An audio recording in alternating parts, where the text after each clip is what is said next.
Well, hello everybody. David Gross with Condi Systems back with you again to help you be successful with sublimation. And it's my honor to have a good friend of mine with us today, Aaron Montgomery with our success group. Is that what it's called? That's right. Yes, sir. You got it right. Awesome, awesome. And Aaron is fresh back from one of our trade shows. And Yep. Aaron, how are you? I am doing great. Thanks for having me, David. Yeah, fresh back from a trade show, so it was great to get to see some people face to face again. And the invite here to talk about success, boy, I just couldn't pass up this opportunity. So thanks for having me. So today we chose as the subject goals. And Aaron, what is a goal? Well, see, and I think that's where just starting off by defining that, it's a great place to start because everybody thinks that we have a goal, right? I'm going to make more money. I'm going to grow my business. But in reality, goals like that are really just wishes. So a goal is actually something that is measurable. A goal is something that allows us to have a target, maybe a North Star would be another way that you can look at it, and just gives us some very specifics about where we want to head.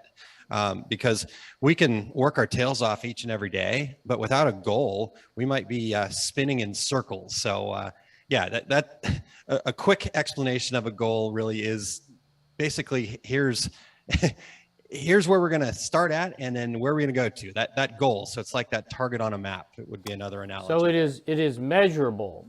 Correct. Something that you'll know when you got there, right?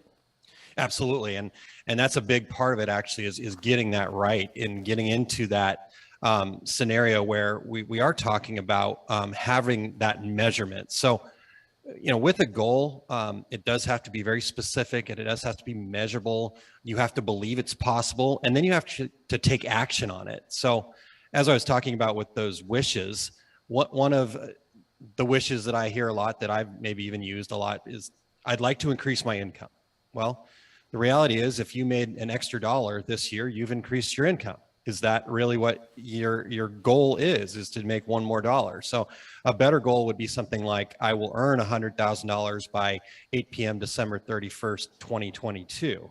So then we actually have a goal. Or another one might, if your income's not really what you're thinking about here, maybe it's start getting orders regularly. Again, what does regularly mean? Once a month is regularly, once a year is regularly. Is that enough for your business? So saying something like, I'll get at least 5 orders of $10 or more a day from my website by a certain date, September 1st, 2022 at 11 p.m. So you'll hear a lot of people, David, when they talk about goals using the acronym SMART or SMARTER, which is specific, measurable, attainable, relevant, time-bound. And then if you add the ER, that's evaluate and review. But I like to keep things a little more simple myself because that's a lot to remember. I have a hard time even remembering the acronym sometimes. So for me, I always want to boil down a goal to these two parts. How much, right? $100,000, 5 orders. Those are 2 examples we had earlier. So that's part 1. Part 2, by when. So how much and by when. And as long as your goal includes that, you've got a goal. Other than that, you have a wish or a dream. Great, fine, but not attainable. So that's kind of how I look at it, David. So as people are establishing goals, for instance, one of the things I do is I write a letter to myself for the end of this year, sort of indicating exactly how the year should work its way out. And these are embedded in the letter are my goals for this year. So, I love it. So I've got a number of them nailed to the end of the year. And they're Nice. both personal, professional, and of course, Condi related. Sure. What are some mistakes that people make in trying to set that goal in really a concrete form? Yeah. Well, I guess when you look at just the overall big picture of goal setting, I think one of the big mistakes that we make just as humans, because we have this fear of failure, is we don't set goals that are big enough for ourselves. So I always kind of reference this quote. It's actually my very favorite quote that I reference quite a bit. It's by Michelangelo, the famous painter that painted the Sistine Chapel. And he said, the greatest danger for most of us is not that we aim too high and miss that goal, but that we aim too low and we actually reach it. So like I said, we typically, when we're setting goals, we're afraid of the failure. But what I've learned through my work with the success principles is that fear is actually just another acronym. I didn't realize how many acronyms there were in my world, but fear is just an acronym, and it stands for fantasized experience appearing real. So we're basically, when we're afraid of something, when we're afraid we're going to fail, we're just vividly imagining what's going to happen when we fail. We're going to feel bad. Somebody's going to make fun of us. We're not going to, have the self-confidence that we need, those types of things.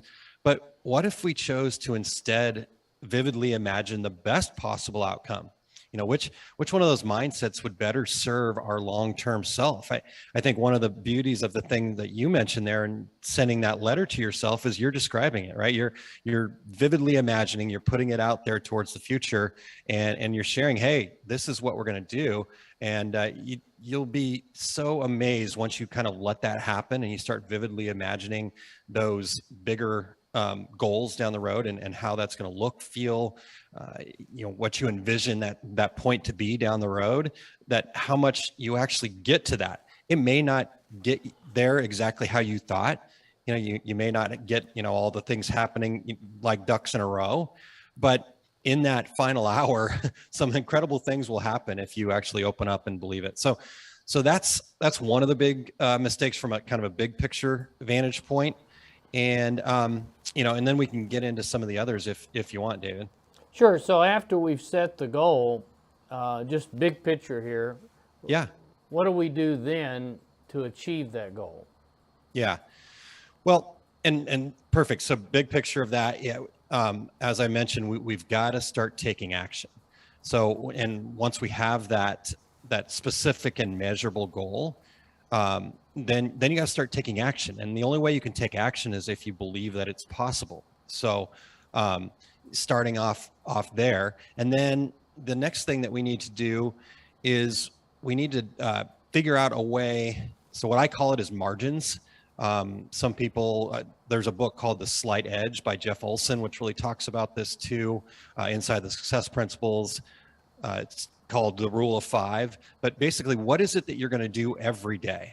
The reason I call it a margin is because it's these marginal improvements that we make every day that actually allows us to achieve our goal. It's not the big grandiose plan and, okay, this is my goal and I'm going to do this big project and I'm going to work, 100 Brazilian hours a week to do that. Obviously that's not possible, but you get the point. It's those little things that you do each day and making those slight marginal improvements to grow your business, to grow your personal self, whatever it is that your goal is.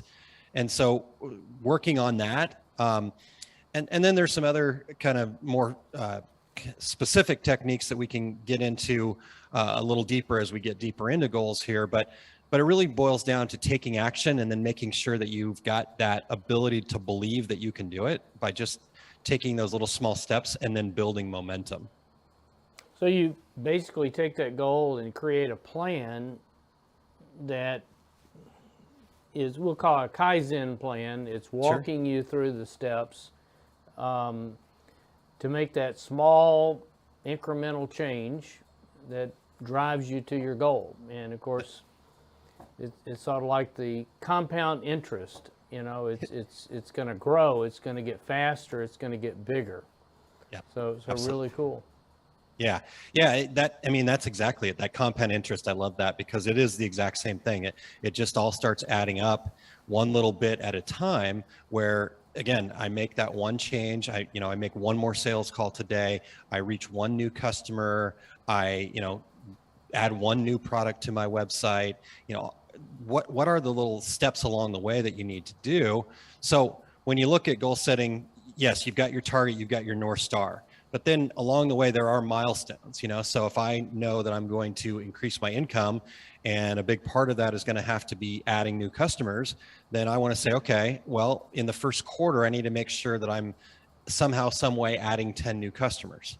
or, and then just building upon those. And so, like you said, you've got to have that plan. But I think what happens to most of us is we'll set a goal and then we'll go, oh my gosh, that's kind of big. It's a little bit scary. I don't know exactly how to get there. And because I don't know all the steps, I'm going to go just research myself to death until I just feel so confident that I got every little bit of information.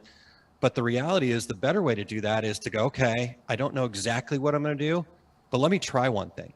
And then we try that. And then the result of that, whether or not you think it's a failure or a success, either way. And again, there's only failure if you choose to stop. And that's the only time you actually fail, because everything else is just feedback. Okay, so I tried that Facebook ad and it didn't work out that way. So it's either, failure in, okay, I spent money, but I learned, right? I learned that doing it that way didn't work. And now I know, okay, I need to figure something else out. I need to go a different route. I need to, find some expertise, whatever it might be. But every time you try something, every time you survive that risk of actually taking an action, that's going to build momentum for you. And all that momentum, like compound interest, is going to add up over time. And pretty soon you're going to get to that point where now you've reached that goal and you're ready to set the next goal, and they get bigger, and it just, we're made to expand. And whether we know that or not, as humans, that's kind of how we're built, is to expand and grow and learn and keep moving forward. Yeah, in Stephen Covey's book, one of the rules or habits or whatever is sharpen the saw. Yep. Meaning that, you can set a goal, but you need to prepare to go after that goal. And sometimes you don't have what you need. You may not have the knowledge, you may not have the resources. And so it's collecting those resources to actually go after that goal. So for instance, for me, every morning, generally around 5 a.m., could be a little later, but is I try to prepare for the day. And if you read the book, the 5 a.m. book, I don't know if you've seen that. I have. I have not read that one yet, but it's on my list. Trying to remember exact title, but basically it wants you to do some exercise for a little bit, some meditation for a little bit, and some study to prepare you for the day. But bottom line is when you've defined your goal, when you're making those movements towards the goal, chances are you're going to have to continue to do study.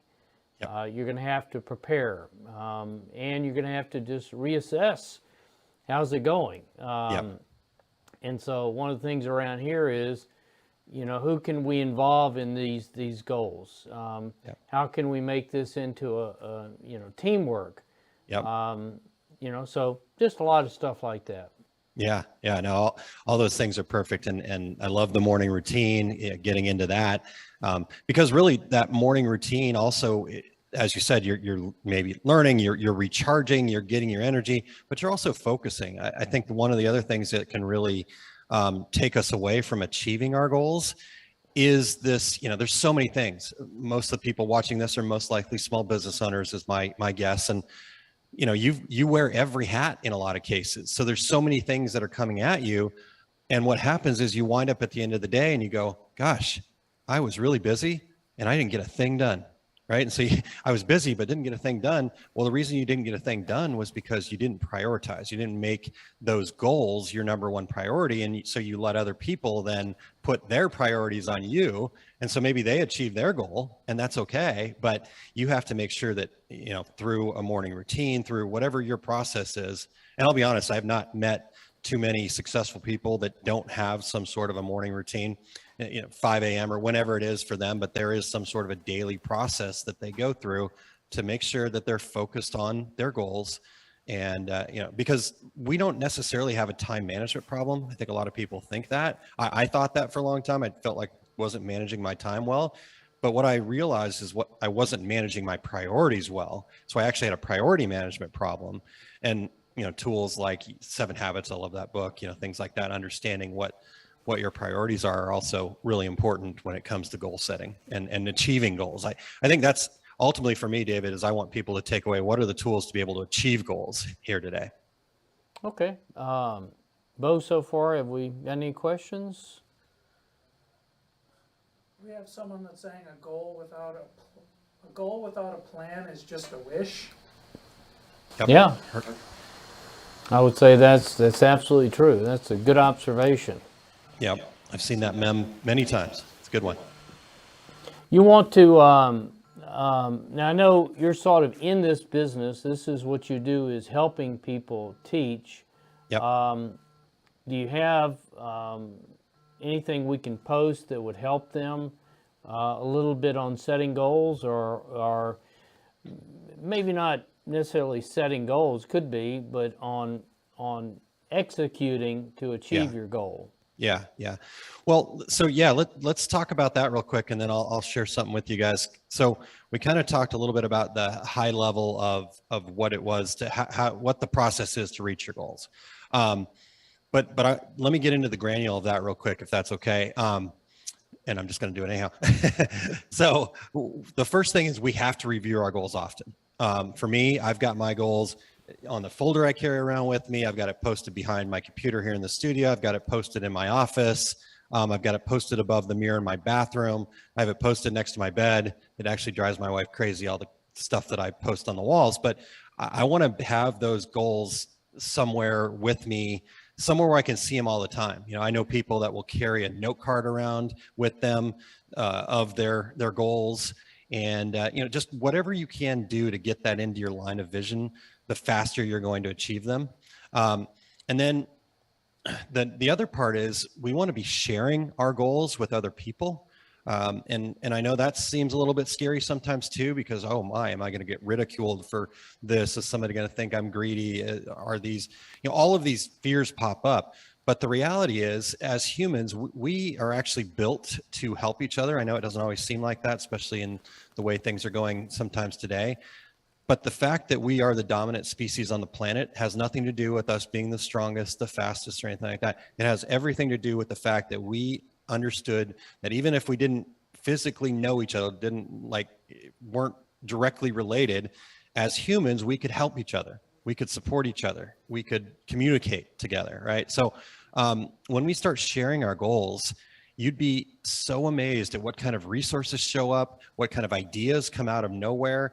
You know, people will remember that if you've got a very clear goal that you're passionate about and that you're sharing, people will remember that and go, oh gosh, yeah, I don't need your services right now, but you know, a month later, somebody go, oh man, I'm looking for sublimated coffee mugs or whatever they need, right? And they go, oh, well, I don't do that. I don't know anything about that, but I do know a guy that does that. Or I do know a gal that does that. So we need to be able to share those goals too. That's another thing that will help us get there a lot faster. So that's one, reviewing them often, sharing them out there. We talked a little bit about making sure that you have that daily action. So starting your day, you know, I start my day and I make a list of 5 actions towards my goals. And I actually even then take that a step further. And I share that with my own, I've got a mastermind group that I'm in, and I share that with them so I get some more accountability. And then I realize that those 5 things they have to get done. So if I am trying to wrap up my day and it's time to head to bed, and I realize that I only did 4 of those 5 things, well, guess what? I go back and I try to get to work on that. Do I get it done every day? Not every day, but boy, if I really want to be successful, I'm going to make sure that that's number 1 priority, is getting those things done. And they don't have to be, again, it's not about these massive big projects. It can be just small steps, you know, call 1 lead, post 1 thing on social media, set a meeting for a local school, you know, sign up for our success group membership if you need more help, right? Anything like that, but just have to get done, and then try to tackle those things as early as possible before all those things happen, right? The customers start calling, a problem occurs, the text messages, the whatever it is that distracts you starts happening. So if you get to those early, so that's 2. Then the second step here, third step, I'm sorry, that's really important, is that we want to also review these goals one last time before we go to bed as an affirmation.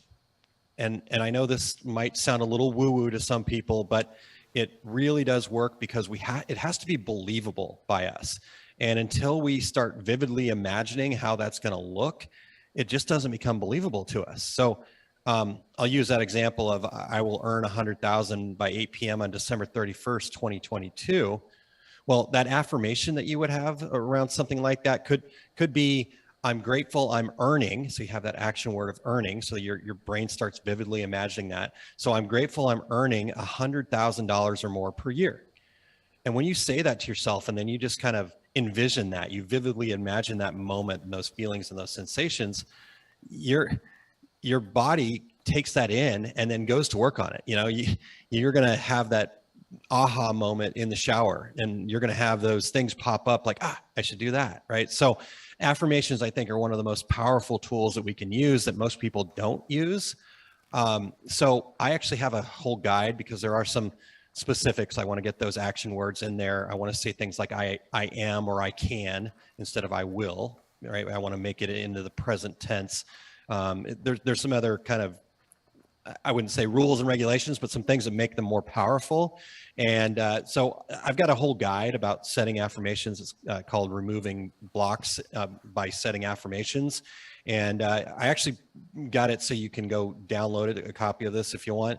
If you'll go to oursuccessgroup.com/Condi, that'll be the landing page there that you can put your info in, and we'll send that over to you in an email. Oh, great. Thank you. With that PDF. So I was yeah, I going just to wanted.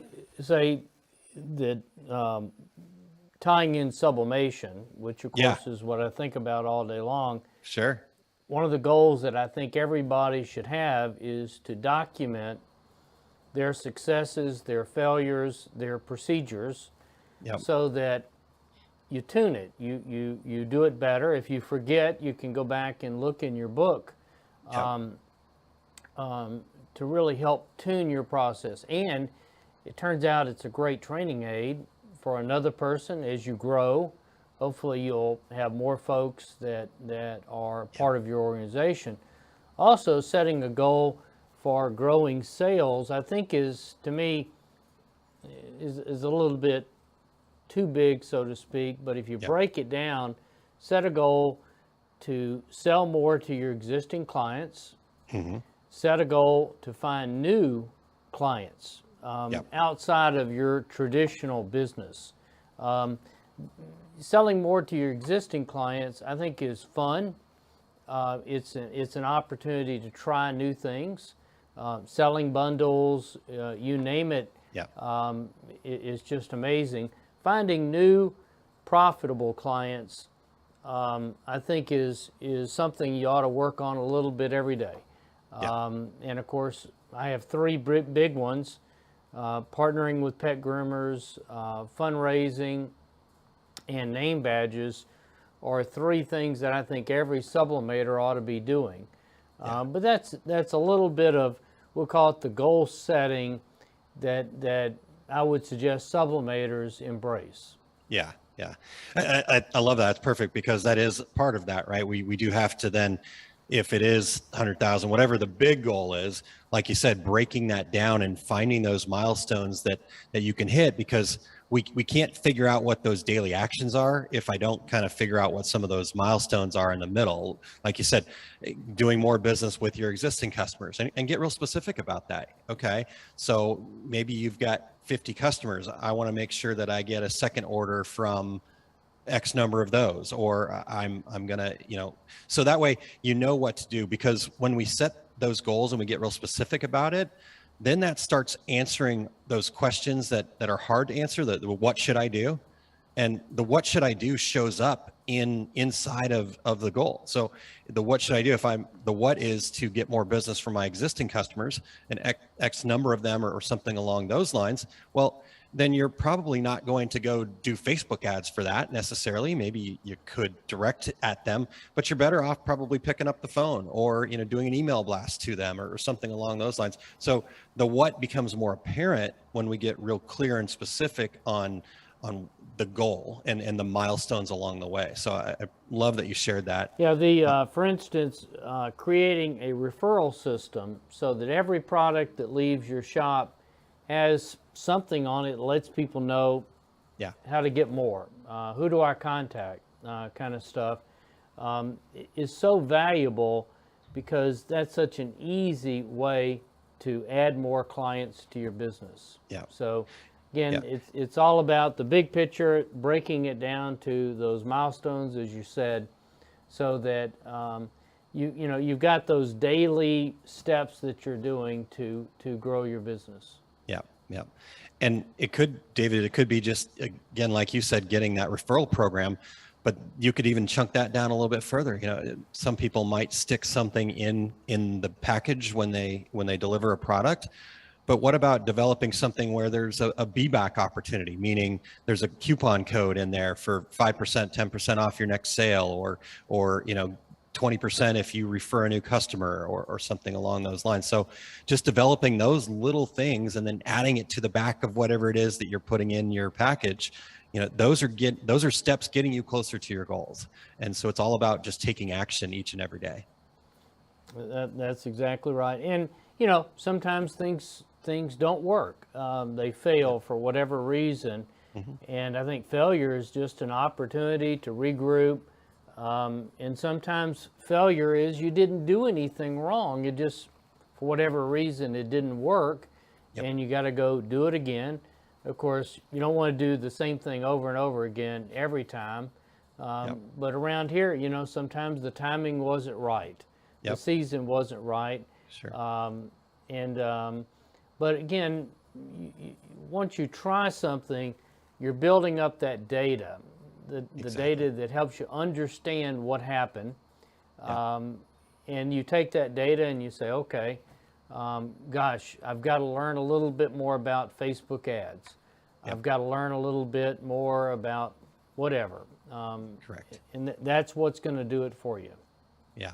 And David, those failures, I actually look for those failures, especially when I'm starting something new. I want to see more of those failures up front, quote unquote, that people would consider failures, because that's going to give me feedback. That's the feedback that I need. If I do something and I don't really know what I'm doing and it works out, well, that's great, right? In that short term. But in the long term, I didn't learn anything. I'm just hopeful that that's going to work for a long time. But when it stops working, then I'm going, what happened? But when I get that feedback right away, when I'm first starting something, I don't have as much invested into it, then I'm getting that feedback. And like you mentioned earlier, that concept of sharpening the saw, it's okay, let's take that feedback. Like you said, don't just keep doing the same thing over and over again, but let's tweak something. Let's make a change. Let's learn a little bit. Let's try something different. And then continue on, do it again, right? It's the idea of chopping down a huge tree. If I just kept banging away with the same axe over and over again, at some point I'm going to wear out. But if I, you know, bang away at it for a little bit and then the axe starts to dull down, then I sharpen the saw, right? I sharpen the axe, and now I bang at it away a little bit more. And over time, that's going to allow me to cut down that tree. Whereas if I'm not getting feedback, I'm not making changes, then, you know, that's the definition of insanity, doing the same thing over and over again and expecting a different result. So one of the things that people have given me advice over the years, and I very much appreciate it, one of them is to delegate stuff. You know, sometimes to make a goal work, to do it, we believe we're going to have to do all the work. We've got to learn everything. And that probably is impractical for most goals. And so delegate, figure out what resources are around.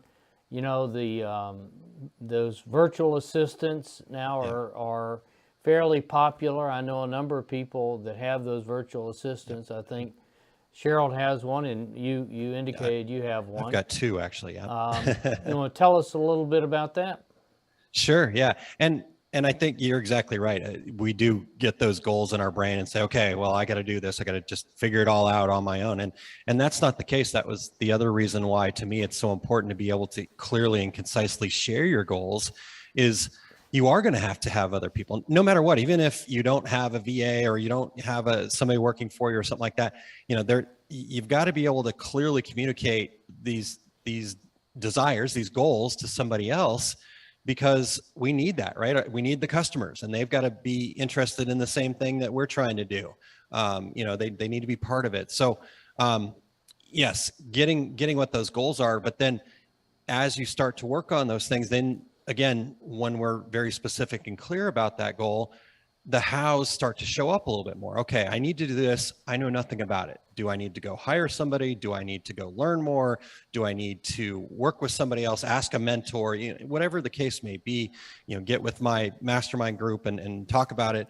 All those things will start showing up, but we've got to do that. So like I said, delegating, really at the end of the day, success is a team sport, no matter which way you look at it. So delegating, finding out what you're good at, and then allowing somebody else to do what they're good at, and then coming together, and that's going to really allow you to reach your goals. So yeah, I'm a huge proponent of virtual assistants in that case, getting help with things like social media. I got a lot of data that goes into marketing nowadays. So one of my virtual assistants helps me a lot with data. I do a lot of video stuff, obviously, here. So I've got another assistant that helps me with some of the video stuff. And, we're just starting off with our success group. So I don't have this massive budget and amounts of resources, but like David said, they're very popular. They're not terribly expensive right now. And as long as I'm sharing my goal and passion with them, they seem to want to step up and do whatever it is that they can do to help get us to where we want to go. So really, same question for both. Yeah. Is how do you find, for instance, a mastermind group that you want to be part of? And then how would you go about finding a virtual assistant? Yeah, sure. Great questions, David. So, so masterminding is a very interesting concept, and it's, I don't know, maybe I'm just now seeing it because I'm more involved in it, but it seems to be getting more and more traction these days. It seems like everybody's got a quote unquote mastermind group out there. The mastermind process is actually very specific, and there has to be very specific ways that they're gone about. Otherwise, it just devolves into kind of a social club or somebody sharing. Masterminding really boils down to finding accountability, being able to kind of have I call it like a business advisory kind of group. So you basically have partners in your business without them having ownership. And so that's what a mastermind program should look like for you. If it doesn't have like very strict agenda, ways of going about, so your mastermind group, you should set goals for the time between each mastermind call and have a mechanism in place to hold yourself and your other mastermind members accountable to that. So you can see a lot of them out there. I won't, we actually offer one at our success group. So that's, but I'm not here to pitch any of that stuff. But if you'd like to know more about that, I'm happy to talk to people afterwards about mastermind programs that we do. But yeah, as far as a mastermind goes, I think you got to find one, and it's okay to get into one and go, yep, this just isn't for me. I've been in several where it was great and I thought it was going to work out. I thought we were on the same page, but we had different needs. And so I had to say, yep, this is not necessarily for me. It's got to fit for you, but it's got to hold you accountable, and it's got to be able to provide you a little bit more than what you can do on your own. So that's mastermind, David. And then the other question you asked was about a virtual assistant. Yeah, if someone wants to learn more about virtual assistants, I know probably there's some books out there, but is there some resource out there where people can learn? Yeah, absolutely. Yeah, and so the main thing with the main thing with a virtual assistant is to really understand what it is that your goals are for them. What is it that they're going to do? And then be able to very clearly and concisely explain to them what the end goal is. Because I think what most people have a trouble with when it comes to a virtual assistant is this person isn't involved in your business all day, every day. So for them to like take initiative and figure things out, that's going to be a challenge, because they're typically, most virtual assistants are doing the same thing for 4 or 5 other companies.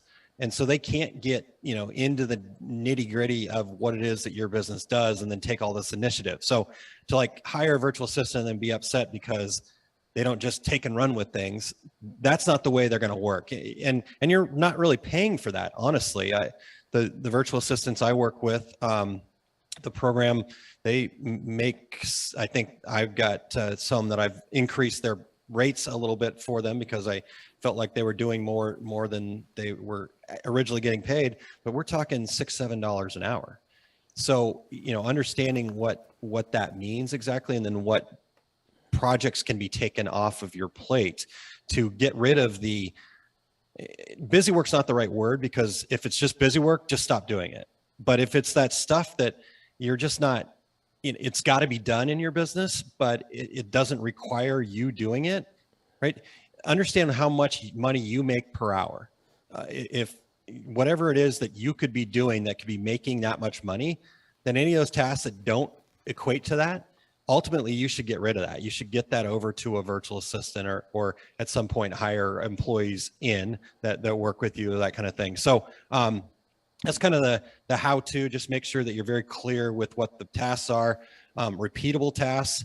So for example, one of my virtual assistants, she sets up all my weekly live programs that we do, and I don't have to worry about that. So she just does that every week, and it's very clear and straightforward. And then the place that I get my virtual assistant from, and there are lots of places, you can go and check places like Fiverr or some of these other places, but I've really enjoyed working with this group called iworker.net. It's iworker.net. But like I said, there's lots of different places to get them out there. That's just an example of one and that I've had a lot of success with. Cool. That's certainly good advice. So set your goal, break it down into components. Yep. And figure out how to start executing those components on a regular daily basis. Yep.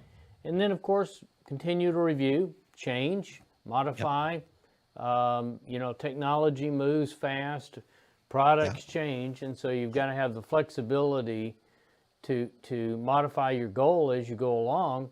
And that's what makes, I think, life fun and interesting. Yeah. Absolutely.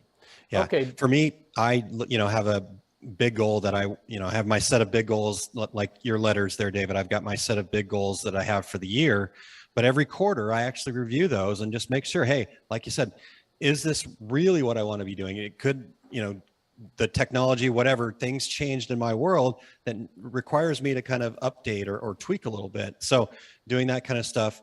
And then the other part of that, David, I want to make sure people don't miss is we have to make it believable. So bringing back that mindset piece, and by, surviving those daily risks, by taking those actions, but also, the affirmations and just because every time you get that little bit of success, you're actually getting closer, and you can use that as momentum. But I think what happens is people go, oh, I had that little bit of success, and then they just start grinding away at the next thing.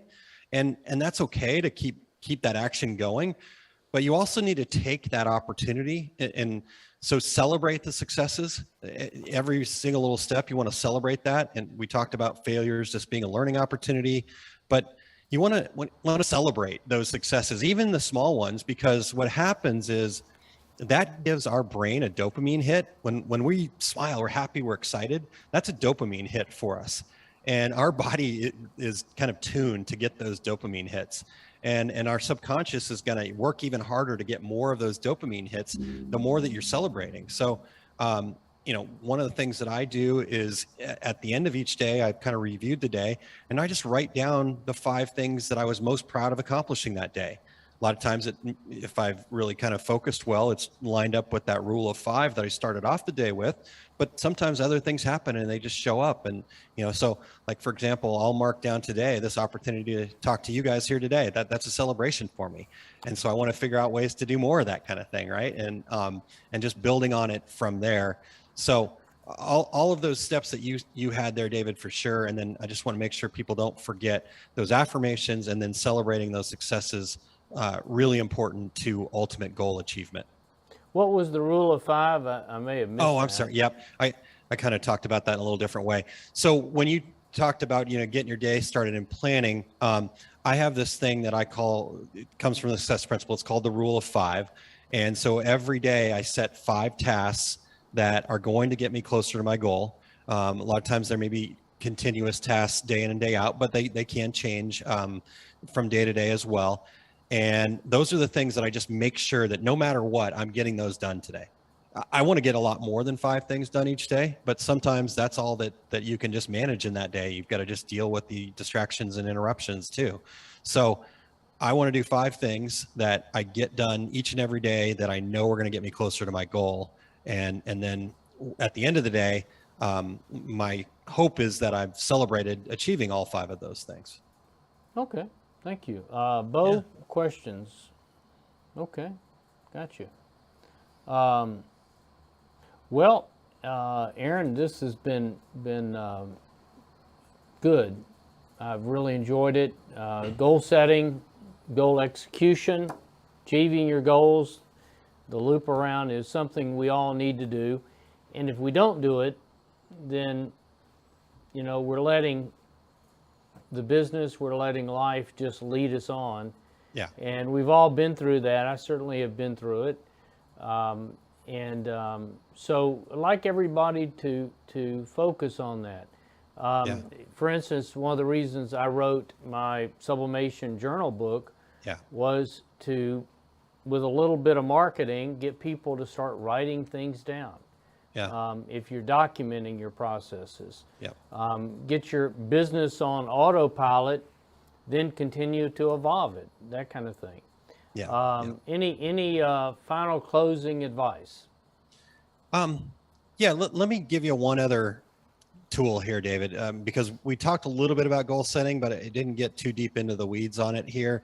And I did want to share one other technique that has been pretty powerful for me on goal setting. So it's called MTO, and again, just another acronym. The M stands for minimum, the T stands for target, and the O stands for outrageous. And so when I'm setting a goal, actually, I'm kind of setting 3 goals. It's one goal, but I have 3 kind of target zones that I'm going for. And so let me explain why this works, but also what it actually means. So when we say minimum, what's the minimum, almost guaranteed part of your goal that you can reach? So I always use the sales numbers because it's just easy to quantify. But again, like David says, it doesn't have to be that. It can be number of new customers. It can be, additional existing business. All of those things are I think are really good. But just to make it simple in my head to do the math. So let's say that last year I did $40,000 in sales. Just throwing a number out there. Well, if my goal maybe this year could be 50,000 as my minimum, because okay, it's more, a little bit more, but it's not like, oh my gosh, I don't even know how I'm going to get to that. So that just gives me, okay, that's what my minimum target is. It's above where I was. I'm moving forward, and that allows us to get started, and things become believable, and we start moving the momentum forward when we have that.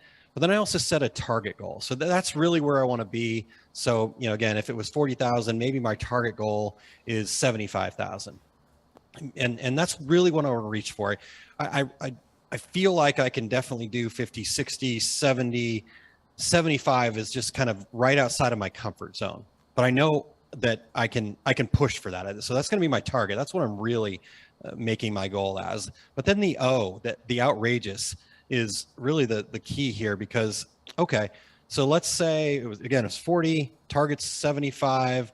Let's say 250 is my outrageous, or even 100 being outrageous. If you just can't hardly fathom doing $100,000 in sales this year, then that could be your outrageous, and that's totally fine. So there's no like, this is too small, this is too big. That scale can move for you however it works. But that outrageous actually becomes, in our subconscious, if we put that out there, it'll actually start working towards that. And you're going to see some things start happening. And then all of a sudden, that target one becomes the minimum. And now the outrageous is your new target. And if you get closer to that outrageous than your target, some people go, oh, well, if you set 100,000 and you only made, 90,000, I'm like, that's a win, right? I know my goal was 100,000. And so that's not a failure though, if I did $90,000, if my target was $100,000, right? So, that's just one other quick technique that I wanted to share with folks, because it does allow them to give them a way to kind of set a goal that builds momentum. I think ultimately all successful businesses, they have to figure out a way to build momentum.